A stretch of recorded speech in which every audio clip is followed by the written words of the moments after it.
Vamos a meditar hoy los misterios de la vida del Señor. Pasamos a una segunda parte de los ejercicios espirituales.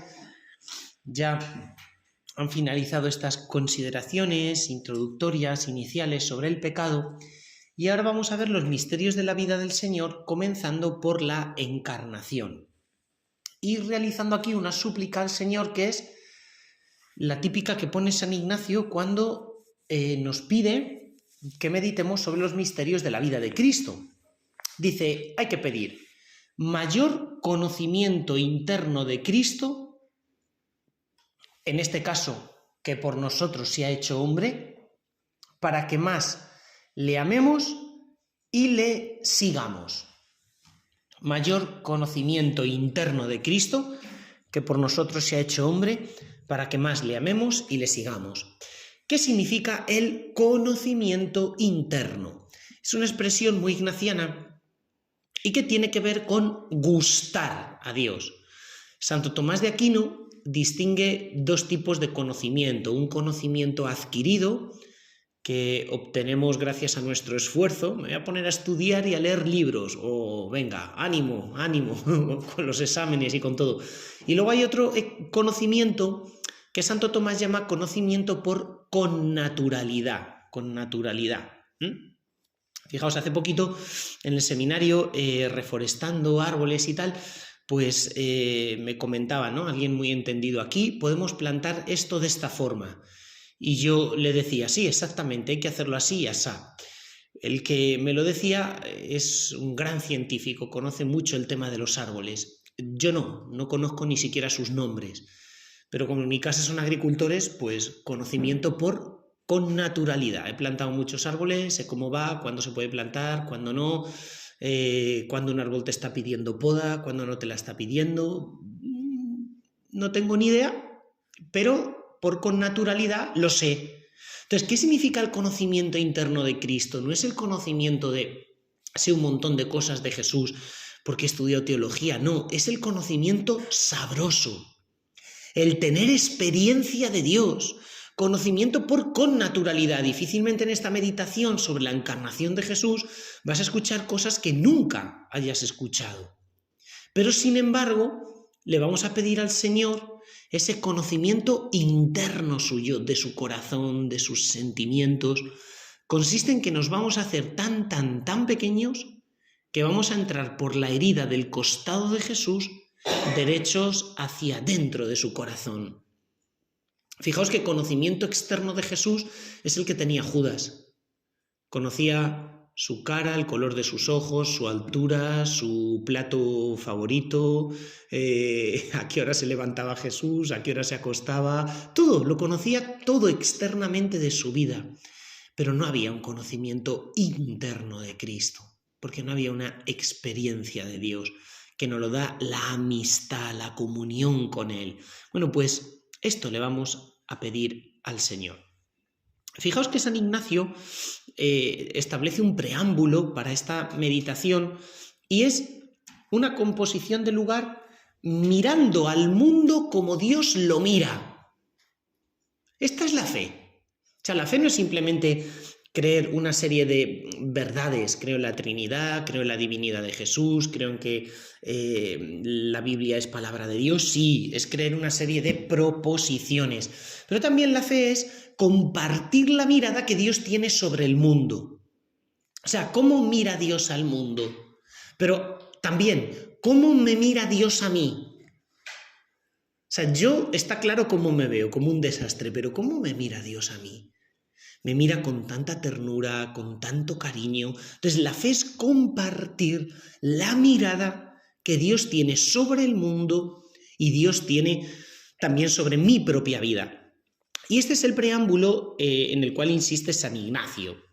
Y dice, contempla cómo las tres personas divinas, Padre, Hijo y Espíritu, miraban toda la redondez del mundo, llena de hombres, y cómo, viendo que todos descendían al infierno, se determina en su eternidad que la segunda persona, o sea, el Hijo, se haga hombre, para salvar al género humano, y así, venida la plenitud de los tiempos, enviando al ángel San Gabriel a Nuestra Señora. Es decir, la meditación sobre la encarnación de Jesús no va a comenzar metiéndonos dentro de la casa de la Virgen María y viendo cómo el ángel se aparece a ella, sino que va a comenzar metiéndonos dentro del misterio de Dios, que compadecido y movido de una misericordia infinita por los hombres, decide hacerse hombre, uno de nosotros. ¡Qué misterio tan grande! ¡Qué misterio tan increíble! ¿Y cómo es posible eso? Fijaos, el arcángel San Gabriel se aparece a la Virgen María, pero es muy curioso que el arcángel San Gabriel en la Sagrada Escritura no suele aparecer antes. En todo el Antiguo Testamento solo aparece yendo a visitar a Daniel, el profeta. ¿Por qué es importante esta escena de la aparición del arcángel San Gabriel a Daniel, el profeta? Muy sencillo. Mirad, a Daniel le toca vivir uno de los momentos más difíciles de la historia de Israel, cuando el pueblo está en el exilio, en Babilonia. ¿Y qué sucede? Fijaos, ¿por qué ha sido el pueblo desterrado a Babilonia? Por culpa de su pecado. Los profetas son claros. Por culpa del pecado y de la idolatría del pueblo, el pueblo sufre la calamidad de ser conquistado por Nabucodonosor, el imperio neobabilónico, y ser deportado a Babilonia, donde estarán durante 70 años. Pero además es terrible, porque sabéis que Nabucodonosor no solo deporta al pueblo, sino que destruye el templo de Jerusalén, lo reduce a escombros, el templo que Salomón había construido. Y esto produce en Daniel un dolor tremendo, un dolor lacerante. ¿Por qué? Porque si el pueblo está en el exilio de Babilonia porque ha pecado contra Dios, ¿qué tendrá que hacer para poder regresar otra vez a la tierra prometida? Pues muy sencillo.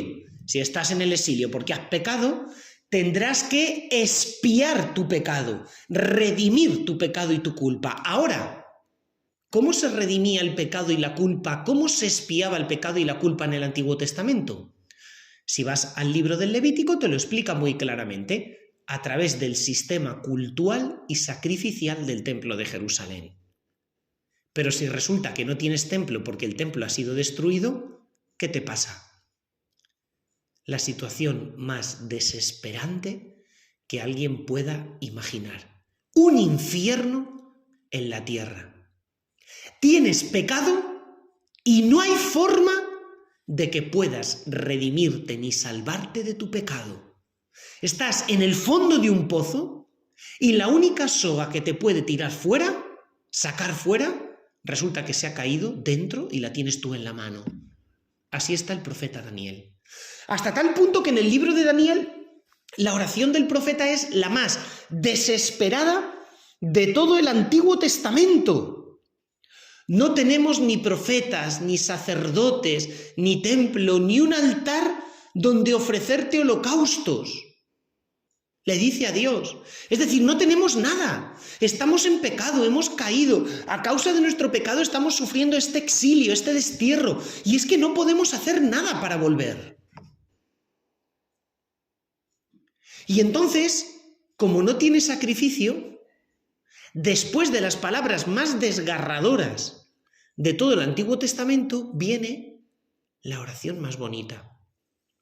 Por eso, acepta nuestro corazón contrito como un holocausto de toros o una multitud de carneros cebados. ¡Qué impresionante! Señor, no tengo otra cosa que darte sino mi corazón roto, mi corazón contrito. O sea, ya no existe el sistema sacrificial porque el templo ha sido reducido a escombros y no hay altar. Entonces, lo que te ofrezco como víctima ya no puede ser un toro, una vaca, cuya sangre me limpiaba los pecados según el libro del Levítico, sino que te ofrezco mi corazón roto, mi corazón partido por la mitad. ¿Y cuál es la respuesta de Dios? Le envía al arcángel San Gabriel para que consuele al profeta Daniel, diciéndole: tranquilo, Daniel, que le da una cifra simbólica de tiempo, que coincide más o menos con el nacimiento de Jesús. Dentro de 470 años, más o menos, es la cifra que le da, nacerá un príncipe ungido. ¿Qué significa el príncipe ungido? ¿Cómo se dice ungido en hebreo? Mesías. Mesías. Dentro de 470 años nacerá el Mesías.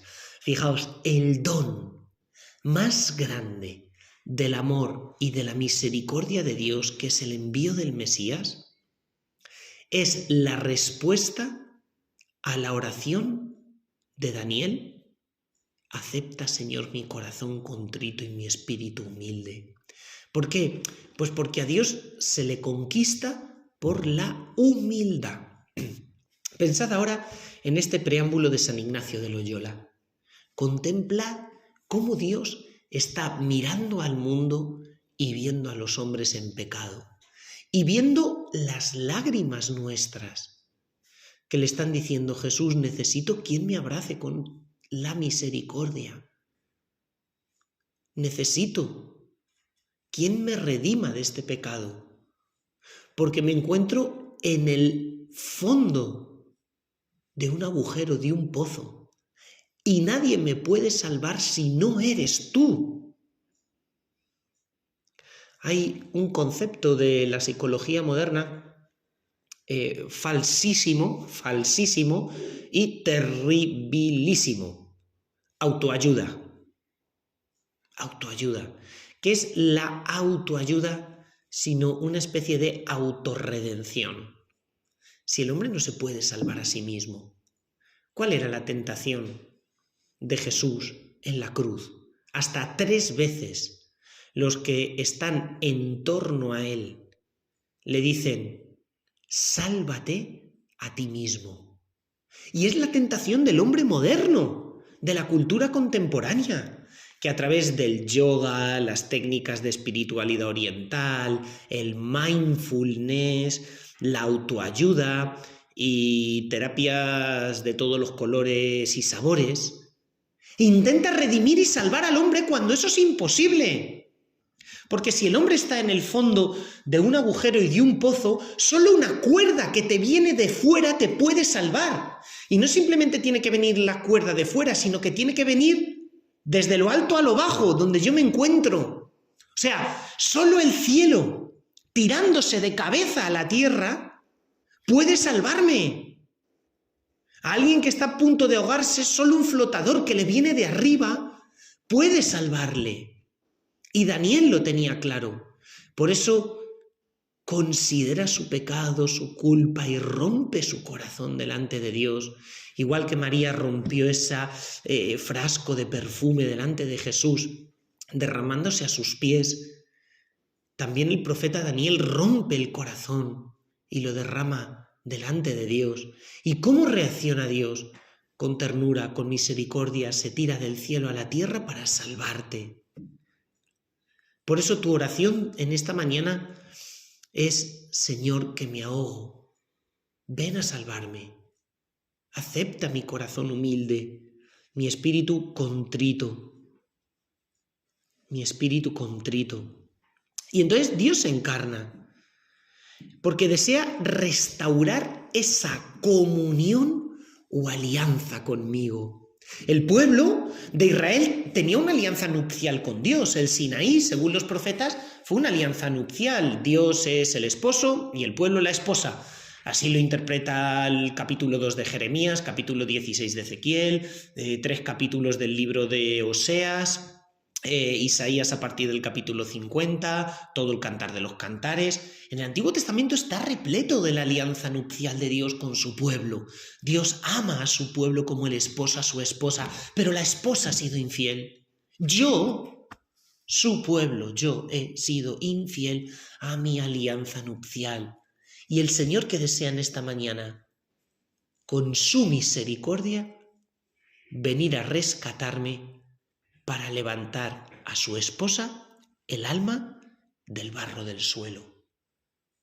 Qué impresionante misterio de misericordia, qué impresionante, qué impresionante. Que cambia la historia de la humanidad entre un antes y un después, antes de Cristo y después de Cristo. Dios me ama tanto, Dios me ama tanto. En 2 Corintios capítulo 8, San Pablo resume muy bien el misterio de la encarnación diciendo que Dios, siendo rico, se ha hecho pobre para enriquecernos con su pobreza. ¡Qué bonito! Dios, siendo rico, se hace pobre para enriquecerme con su pobreza. Pues vamos a pedirle al Señor este conocimiento interno profundo de su corazón, del corazón del Señor que por mí se ha hecho hombre para que más le ame y le siga. ¿Y qué descubro en el misterio de la encarnación? Pues algo precioso. Mirad, cuando los cristianos contamos la vida de San Agustín, lo solemos hacer bastante mal. Sabéis que San Agustín era un gran retórico, literato romano, hombre de letras, que aunque había tenido fe desde pequeño, poco a poco esa fe se había ido enterrando y se había vuelto ecléctico. Fue peregrinando por un montón de escuelas filosóficas de la época, viendo dónde podía encontrar una respuesta para los grandes interrogantes de la historia humana. Sin embargo, esa respuesta solo la encontró en el mensaje cristiano, escuchando un día predicar a San Ambrosio, obispo de Milán. En aquella época la corte imperial romana estaba no en Roma, sino en Milán.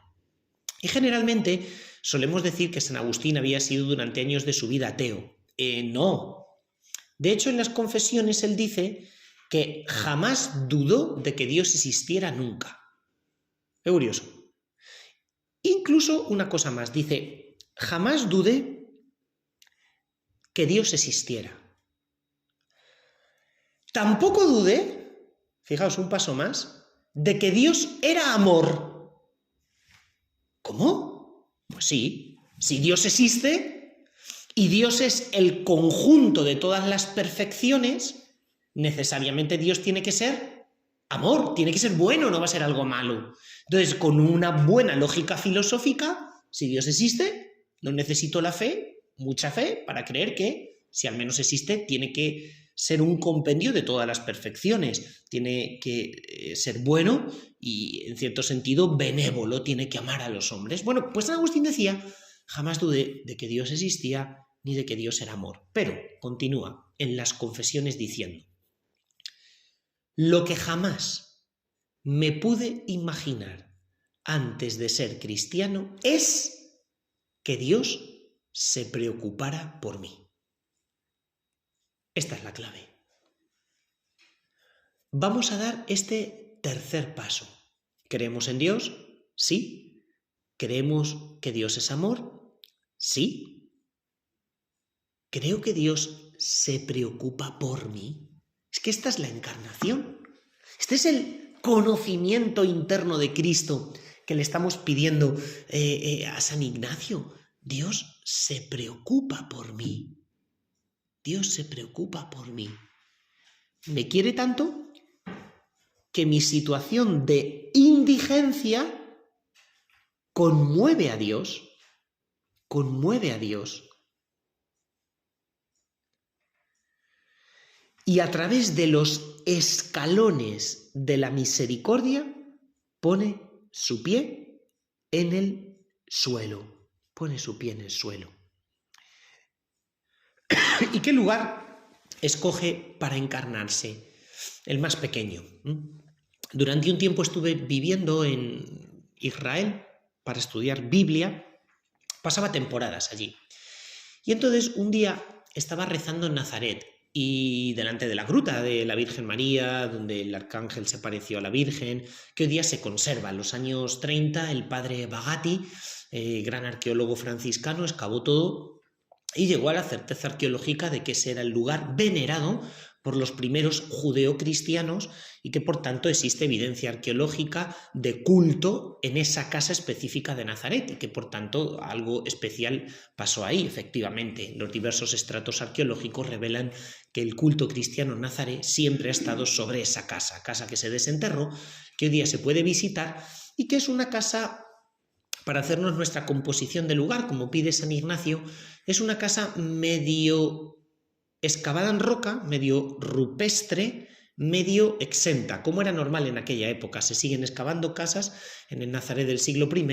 La mitad de la casa suele estar excavada en roca, aprovechando que la roca caliza es bastante maleable y se puede tallar con facilidad relativa, y la otra parte de la casa la construían con los mismos escombros de donde se extraía la cueva, pues se construía de forma exenta.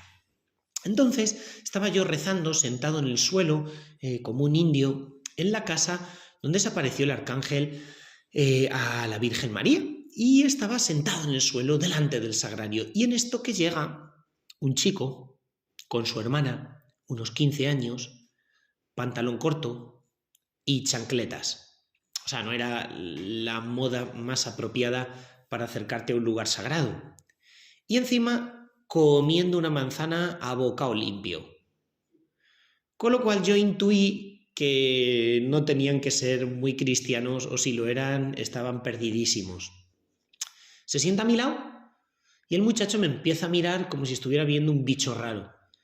Y me dice, ¿te puedo hacer una pregunta? Digo, sí. Dice, ¿por qué este lugar es tan importante para vosotros los cristianos?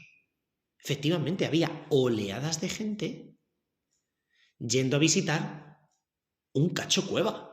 ¡Un cacho cueva! Y todo el mundo de rodillas y llorando delante de una cueva. Tal manera que este chico judío dice, pero ¿y por qué este sitio es tan importante para vosotros? O sea, Nazaret, a tomar por saco de Jerusalén.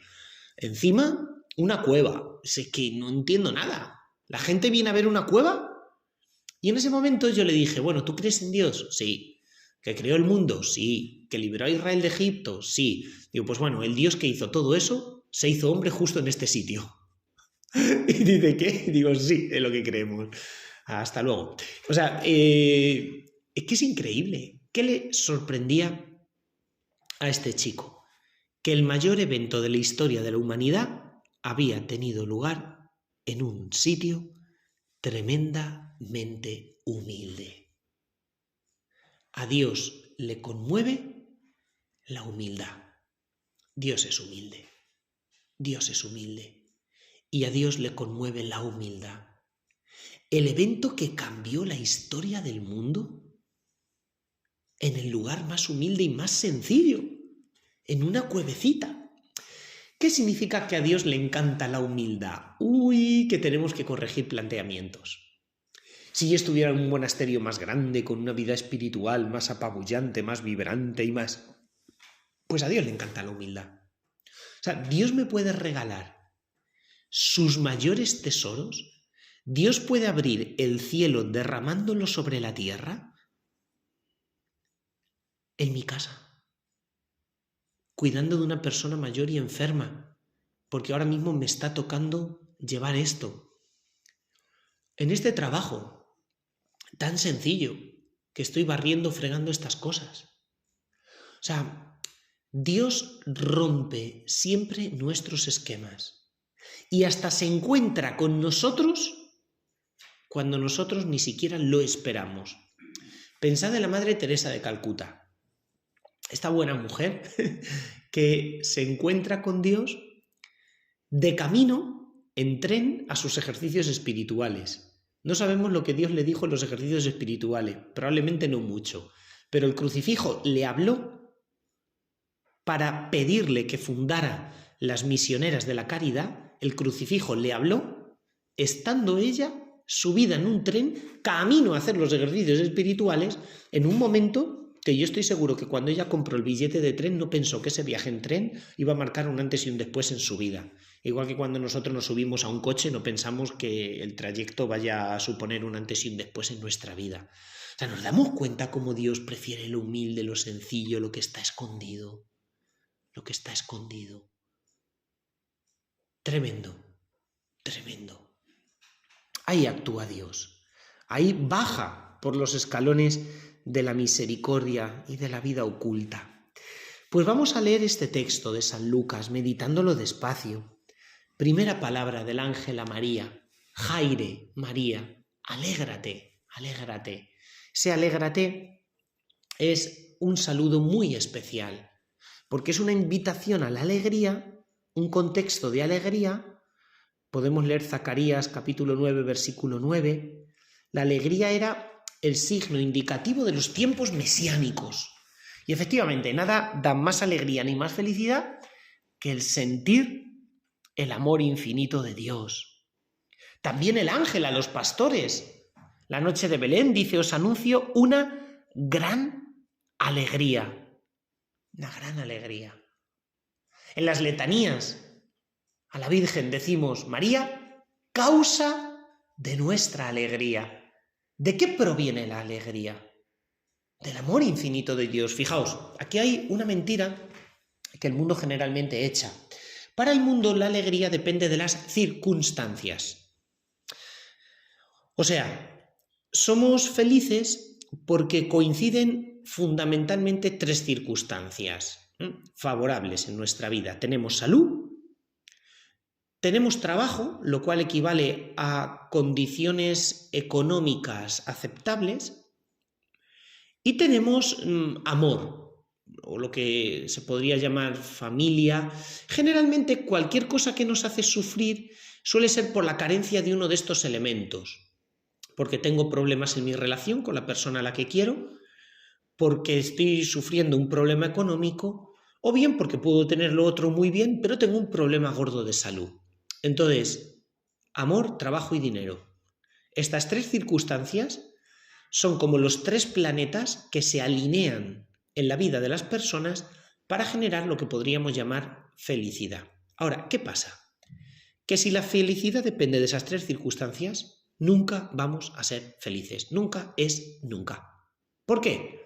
Porque la felicidad durará lo mismo que un eclipse de sol. Para que haya un eclipse se tienen que poner en fila india, alinearse todos los planetas. ¿Cuánto dura un eclipse? 3 minutos.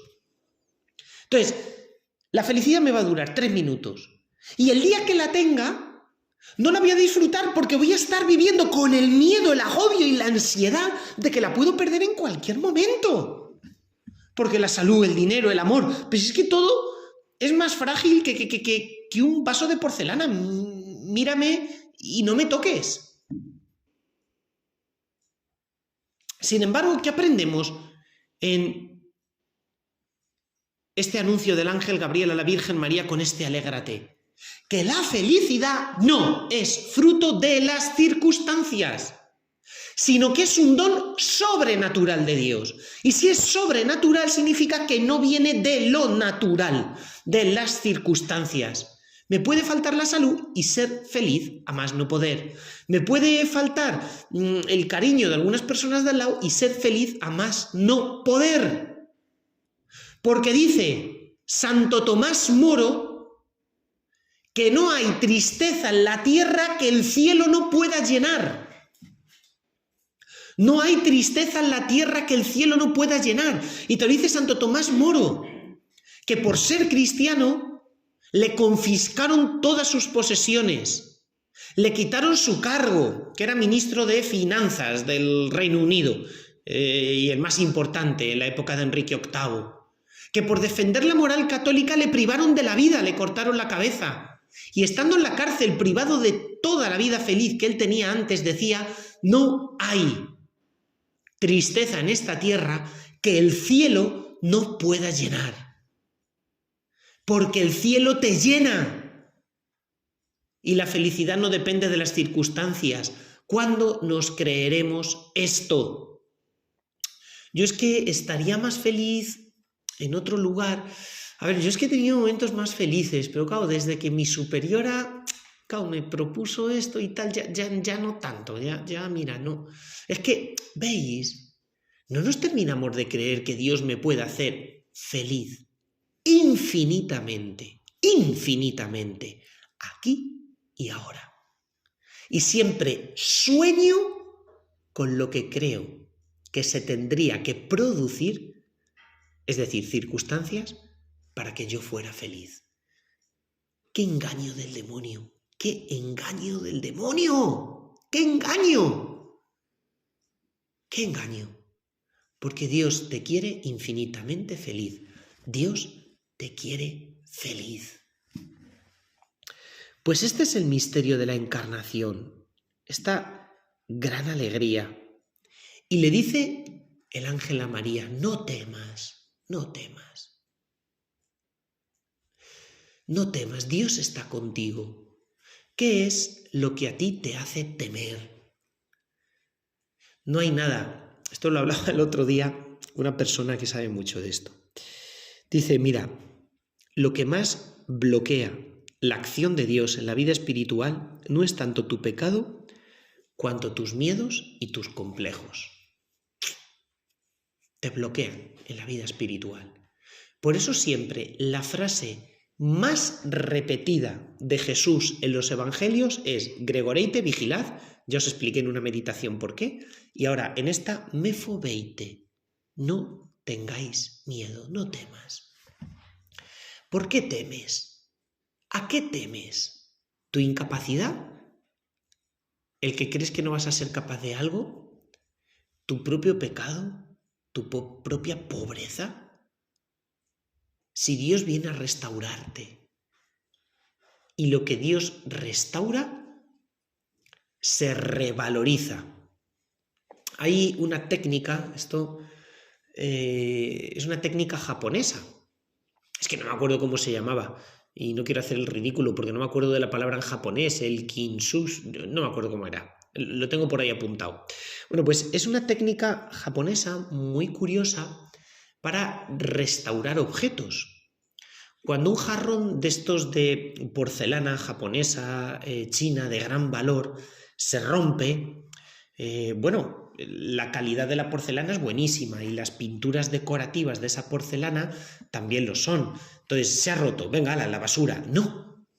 Hay una técnica de restauración japonesa que consiste en que sueldas la porcelana quebrada con unas suturas de oro, de tal forma que con oro licuado, con metal licuado, vuelves a soldar el jarrón de porcelana, igual que por ejemplo en una vidriera los trocitos de espejo están cogidos de cristal uno a otro con estaño, ¿verdad? Pues en este caso con oro, de tal forma que fijaos qué curioso, el jarrón roto pero restaurado tiene infinitamente más valor que el jarrón antes de romperse.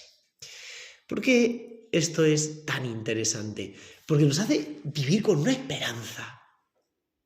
La esperanza de que ni siquiera el pecado tiene la última palabra en mi vida. Y que con el misterio de la encarnación comienza el misterio de la restauración del hombre. Y una restauración que hace que yo adquiera más valor que incluso antes. El valor de saber que Dios por mí se ha hecho hombre. Por eso, San Juan Pablo II repetía muchísimas veces este número de Gaudium et Spes del Vaticano II, capítulo 19, número 19, perdón, que decía: el fundamento de la dignidad humana está en la vocación del hombre a su unión con Dios. ¿Qué es lo que me hace grande? Que estoy llamado a mi unión con Dios y que Dios se ha hecho hombre por amor a mí. Y este es el misterio más grande de la dignidad humana. Pues pídele al Señor hoy, esta mañana, la súplica del mayor conocimiento interno de Cristo, que por mí se ha hecho hombre, para que más le ame, para que más le siga, para que me enamore de este Dios que hoy se pone prácticamente de rodillas delante de su pobre criatura, para que Dios transforme mis sentimientos internos y me enamore más de su proyecto, me enamore más de Él y siempre en mí haya una preferencia por lo oculto, por lo pobre, por lo pequeño, por lo humilde, porque le estoy pidiendo a Dios hoy el imitarle, imitarle, imitarle. Y que si en algún momento de mi vida Dios me pone en un sitio que esté demasiado al aire y no me pueda ocultar, porque hay veces que no es tan fácil, al menos que no me apegue a eso, sino que lo único que me importe sea el amor de Dios. El amor de Dios. La preferencia de Dios por lo pobre, por lo sencillo, por lo humilde. ¿Y dónde vemos esto? Y termino. Fijaos, lo mismo que se observa en la Encarnación, se observa en todas las apariciones marianas a lo largo de la historia. ¿Quién era San Juan Diego en México? En la escala social, el último, el que no contaba. Hasta tal punto que lo primero que le llama la atención a San Juan Diego es que la Virgen María le trate a él con tanto respeto, hablándole de usted. ¿Por qué? Porque nadie le había tratado a San Juan Diego con tanto respeto. Además, una humildad tan conmovedora. La Virgen María se le aparecía a San Juan Diego siempre en el mismo sitio. Y como un día llevaba prisa, porque tenía que traerle unas medicinas a su tío gravemente enfermo, decide ir por otro camino para no encontrarse con la Virgen María. O sea, como si la Virgen María no se pudiera aparecer en el camino de al lado. O sea, tú imagínate si hace falta ser pobre, humilde o me ahorro la palabra, o sea, a corto. O sea, porque vamos, o sea, que la Virgen María se te aparece ahí, se te puede aparecer en la otra esquina, o sea, tú tranquilo. Pues no me digas que no enamora esta humildad. Y le escoge la Virgen María por eso. ¿Y por qué escoge la Virgen María a Lucía, a Francisco, a Jacinta? Unos niños. De hecho, la madre de Lucía, me estoy leyendo ahora un libro precioso que se llama Un camino bajo la mirada de María, que está escrito por las Carmelitas de Coimbra, está escrito por la comunidad en conjunto. Entonces, este libro es muy curioso porque cuenta toda la vida de Lucía, pero con detalles nuevos que no habían salido a la luz. Lucía era carmelita y claro, pues contaba un montón de cosas en las recreaciones a sus compañeras, hermanas carmelitas, ¿no? Y está muy bien el libro. Pues mira, la madre de Lucía al principio no creía las apariciones. Y luego, ¿sabéis lo que le costaba creer a la madre de Lucía? Dice, estoy dispuesta a creer ya en las apariciones, pero ¿por qué a mi hija? O sea, eso es lo que no me... O sea, ¿por qué la Virgen no ha escogido a alguien juicioso, un poco ya más formado, mayor? Dice, o sea, si es que... ¿Por qué a mi hija? Dice, yo me creería esto si le pasara a otra persona, pero como le pasa a mi hija, es que no llego a creérmelo. No llego a creérmelo y le costaba creer en las apariciones. ¿Por qué a mi hija? O sea, es que no entiendo por qué tiene que ser esta mocosa. O sea, esta niña pequeña, o sea, y no entendía eso. Tremendo, el misterio de la humildad de Dios que desconcierta incluso a la naturaleza humana. ¿Cuál es el problema de Lourdes? La gente empieza a ver milagros y dice, esto tiene que ser del cielo. ¿Pero por qué a esta muchacha, Bernadette? No sabe ni hablar francés, y estamos en Francia. Habla un dialecto local. Su familia vive en la cárcel, en el calabozo del pueblo, porque no tienen ni casa. Y la propia Bernadette es la más humilde. De hecho, me gustaría terminar esta meditación con unas palabras de Bernadette que ella coloca en una especie de su testamento espiritual, para que veamos. Dice, por la pobreza en que vivieron papá y mamá, por los fracasos que tuvimos, porque se arruinó el molino, por haber tenido que cuidar de niños, vigilar huertos, frutales y ovejas, por mi constante cansancio te doy gracias, Jesús. Fíjate, le da gracias por lo que nosotros pensamos que son infortunios. Te doy las gracias, Dios mío, por el fiscal y el comisario, por los gendarmes y por las duras palabras del párroco. No sabré cómo agradecerte si no es en el paraíso por los días en que viniste, María, y también por aquellos en los que no viniste, por la bofetada recibida, las burlas y ofensas sufridas, por aquellos que me tenían por loca, por aquellos que veían en mí a una impostora, por alguien que trataba de hacer un negocio, te doy las gracias, Madre. Por la ortografía que jamás aprendí, por la mala memoria que siempre tuve, por mi ignorancia, por mi estupidez, te doy las gracias. Te doy las gracias porque si hubiese existido en la tierra una niña más ignorante y estúpida, tú la habrías elegido. Porque mi madre haya muerto lejos, por el dolor que sentí cuando mi padre, en vez de abrazar a su pequeña Bernardita, me llamó hermana María Bernarda. Te doy las gracias. Te doy las gracias por el corazón que me has dado, delicado y sensible, y que me colmaste de amargura. Porque la madre Josefa anunciara que no sirvo para nada, te doy las gracias. Por el sarcasmo de la madre nuestra, por su dura voz, por sus injusticias, su ironía y el pan cotidiano de la humillación, te doy gracias. Gracias por haber sido como soy, porque la madre Teresa dijera de mí, jamás le concedáis lo suficiente. Te doy las gracias por haber sido una privilegiada en la indicación de mis defectos y de que otras hermanas pudieran decir, qué suerte que no soy Bernardita. Agradezco haber sido la Bernardita a la que amenazaron con llevarla a la cárcel porque te vi a ti, madre. Agradezco que fui una Bernardita tan pobre y tan miserable que cuando me veían la gente decía, ¿pero esa cosa tan pequeña es ella? La Bernardita que la gente miraba como si fuera un animal exótico. Por el cuerpo que me diste, digno de compasión y putrefacto, por mi enfermedad, que arde como el fuego y quema como el humo, por mis huesos podridos, mis sudores y mi fiebre, por los dolores agudos y sordos que siento, te doy gracias, Dios mío. Y por el alma que me diste, por el desierto de mi sequedad interior, por tus noches y tus relámpagos, por tus rayos, por todo. Por ti mismo, cuando estuviste presente y cuando faltaste, te doy las gracias, Jesús.